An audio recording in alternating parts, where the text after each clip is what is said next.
my son has changed. He was such a strong kid, and he's still very strong. He's wonderful and he's smart. But I didn't know the degree of what was happening. And she would just bring me and pull me to do the sex 8 times a day. And I said, I don't care anymore. You've taken everything from me, including my family, everything I love, everyone I love.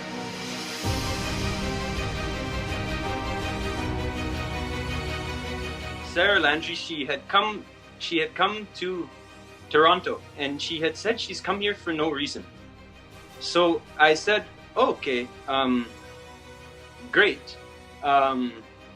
Great. And she said she wanted to check out my music and come over and see what was going on with the studio and the music. So I said, okay, everyone's coming. Okay, just make sure you guys don't eat make sure you guys stay integrated and you don't eat the onion and garlic and whatnot. And I would stay up all night and just record. And I ended up alone with Sarah Landry. And at this time, I was alone. She had given me a very odd feeling. And in the studio, she had given me this big stare with huge eyes and said, do you know that Swamiji, do you know that one of Swamiji's devotees, one of Swamiji's brahmacharis had come out of Bidadi and slept with multiple women and come back, and Swamiji said, it's okay. Obviously, I have proved that this is a lie, and obviously this is not true. So right after she said that, the moment she said that, she stopped moving her body completely, and she gave me such a scary look, like I was fully controlled over. And she had stared at me right after that for about a minute. I started having mixed feelings in my gut, and I did not know what to do. And I started to feel like immediately I was under her hypnosis. Like immediately I was under her spell almost. And I could not forget that. And I almost felt like I was supposed to bow down to her and supposed to reach out to her and just do what she says. So I did. My strength was gone. I turned into like her little robot, sexual slave, I can say.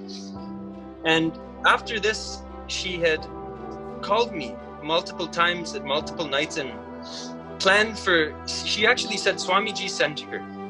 She said Swamiji sent her to be with me, and that's why she went to Toronto. And she had said she's come here for no reason. Because Swamiji said we should be in a relationship, which is obviously not true. And so I believe this. And I said, okay, I'll do whatever you want then, because you're close to Swamiji, and let me just surrender. One day at the temple, I was watching a video just of an artist, and she had done the same thing with the look and some sort of energy. I have no clue. And then she had lied. She put her breasts on my thigh, laid them. And I was just looking at Swamiji's photo, just saying, I don't know what to do. So immediately, when she had done this, I just felt like my Guru Bhakti was just all over the place. I did not know what to do. And she finally planned for us to move in together, both of us. And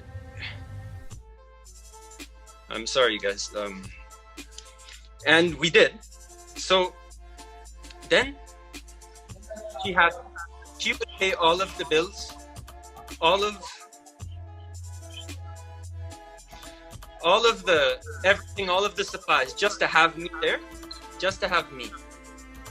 And when we moved in together, she was still doing pujas to Swamiji, and she still had his pictures. I still saw his 2 first weeks. So I thought, okay, let me live the lifestyle with her, and let me, hopefully all the best, because Swamiji has blessed this. That is what she told me.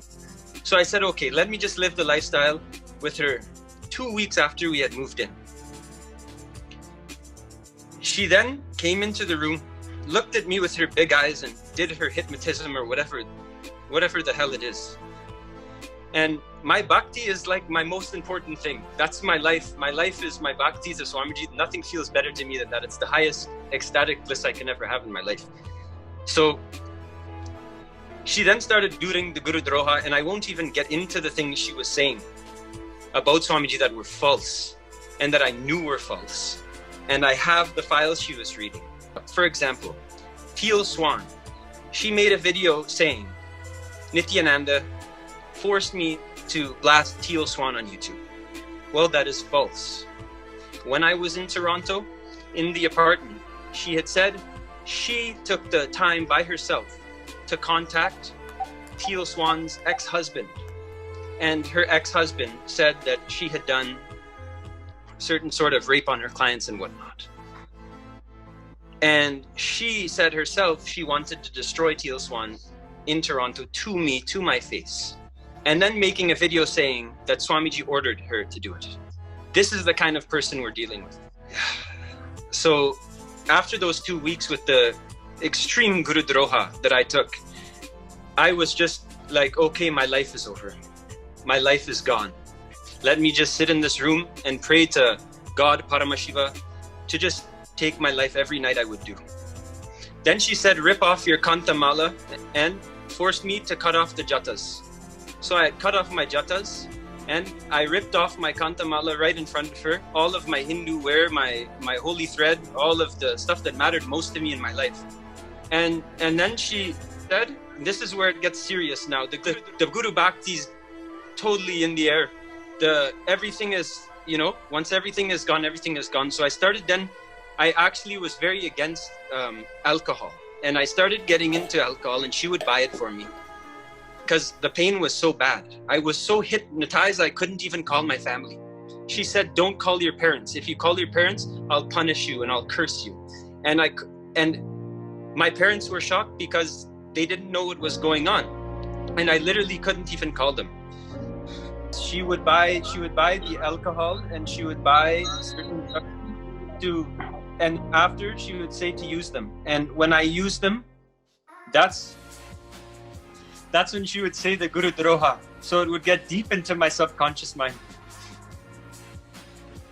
I can even just remember the moment. So I was totally dead in the room every day. Right outside the door, she was making the videos abusing Swamiji, falsely abusing Swamiji. I would find Swamiji's pictures still in her closet. And I have no clue. I can't even understand, honestly, just the amount of abuse. She actually at the same time was doing the drinking. Not only that, she had told me multiple times that she used to do certain drugs like crack cocaine with her old boyfriend, and all of them, psychedelics, all of these things. That then after the Guru Droha, and I was just finished, she then said, come in the bed, and you have to. And if you don't do 8 times a day, and I came running to my 8 times a day, I'll curse you, and I'll destroy you, and I'll do stuff and perform all these things. The amount of sickening things she would tell and defamatory things. I now know that those things she would say are psychological techniques to make anyone, for that matter, lose trust and lose devotion and lose innocence to anything, for that matter. So things that would hit you in the heart, she would say, and these things were extremely sick. And she uses this way of jabbing, where jabbing your worst possible thought that you could possibly have, she will activate. So in turn, the Guru Bhakti will be destroyed and you will be brainwashed. This is the technique that she is using. But the worst part of it is not even that. The worst part was one night where my mother, I found out, was in the hospital.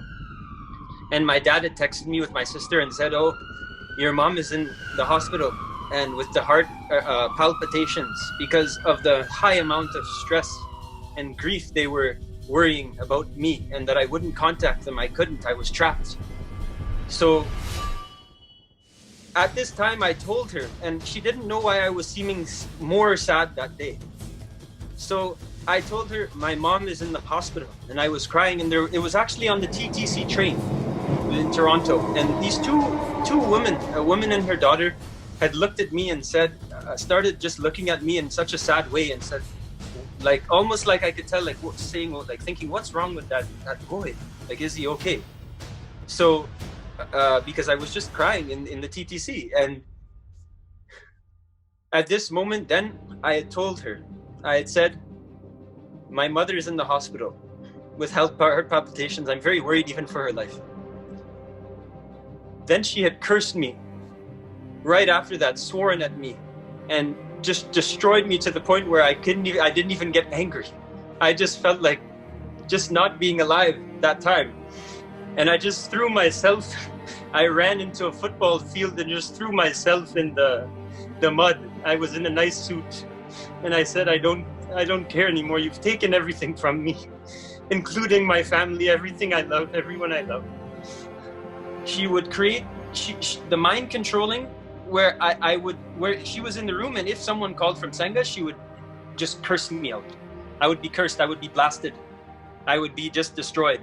She would just, the way of the power, I don't know, the brute force and violence she would use to, in her just her aura, in her manner, to me was just so intimidating. I anything she said I did. It was just, if I could put it in 2 words, I was a sex slave. For example, she would say, just, if someone called, she would say, don't do that. Don't mess with me. Don't do this. I'm Kali, I'll destroy you. All of this. And just the tone she would use was so intimidating. Anytime I tried to do anything, call my family, it would be, you don't dare to call your family or I'll curse you. It got to the point where I became like a total powerless child. So it was like taking away certain things, like taking away certain products and taking away things from me and making me think, hey, where did I put that? Where is my this? Where is my that? Actually, the term I'll use is gaslighting. I don't know how to put it. In 2 words, I would just say I was a sex slave and I was brainwashed and I was just taken to the point where I was destroyed. So when I came back, it was actually my parents who pulled me out. It wasn't me, because even for me, I didn't even have courage to leave. I didn't have courage to do anything. So luckily, my parents came and they forced me out and pulled me out. And I'm so grateful for that. Just damage that she's done to people's minds. I just have nothing else to say. I hope that she can be stopped. I know that my son has changed. He was such a strong kid, and he's still very strong. He's wonderful and he's smart.